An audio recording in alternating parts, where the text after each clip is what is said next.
Ah, Lemmings. That early 90s classic game that I bet every single one of you watching this video has played before. The game that Terry Pratchett himself had to delete from his hard drive because he was missing deadlines. I mean, it's Lemmings, right? I bet you've all played one of the more popular versions, the Amiga, PC, or the Super Nintendo, even one of these 8-bit conversions. However, I bet you've never played it on the Game Boy. And with good reason. I'm here today to review Lemmings on the Nintendo Game Boy.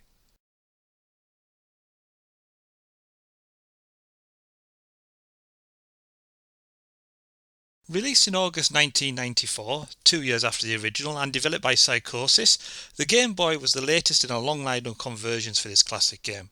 It got released on the Amiga, Super Nintendo, the Mega Drive, even on the FM Towns. Remember those? No, me neither. Given the 8-bit handheld limitations, let's dive right in and see how Lemmings on the Game Boy stood up against the rest. Upon loading the game, you are greeted to the following screen. Nothing strange here, this is a one-player game, but that's kind of to be expected given the system. You can dive right into the game, you can choose your difficulty level, or use a password select to carry on where you left off, and you can also choose from music or just the sound effects, but for this, I'll leave the music on. There are 100 levels in total, ranging from fun to tricky, taxing or mayhem, each with 25 levels each.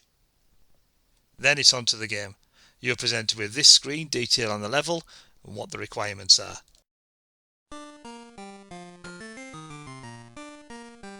The first thing that hits you is the music. Oh my god, the music. You're going to want to turn your Game Boy down for this. Even by the standards at the time, this is pretty basic, loud, tinny music and it will soon get on your nerves. If you can get past that, pressing the B button fetches up the screen that shows you how many of each actions you have left that you can assign to your lemmings, and it's your job to get the lemmings from the door to the goal. Each level has a set time and the number of lemmings you need to rescue. If you complete it in this time, it's on to the next level. If not, try again. Pressing the select button activates suicide mode, which kills all the remaining lemmings on the screen. If you've rescued enough, you move on to the next level. If not, back to square one.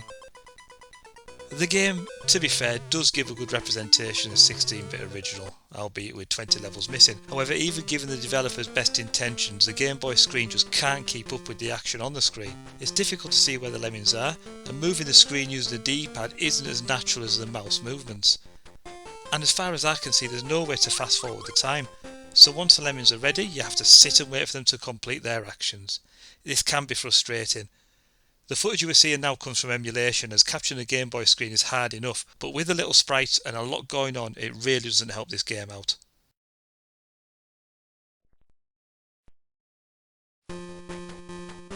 You have to remember too, at this point the Game Boy didn't have any kind of inbuilt backlight facility on the Game Boy, so seeing the screen at the best of times was awful. So trying to deal with lemmings running around, the little fiddly controls, it just doesn't make for a very good gaming experience.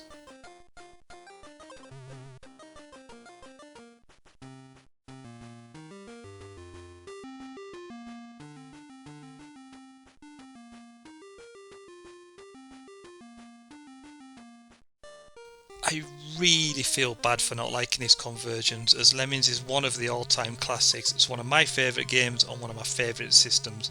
However, this is not the little guy's finest hour. If you really want to go back and play old school Lemmings, go and get one of the old desktop systems. Go and get an Amiga, go and get an Atari ST and play it on there. Right, that's the end of this episode, so thanks for watching this episode of Noob Games Reviews. Don't forget to like and subscribe, and I'll see you next time.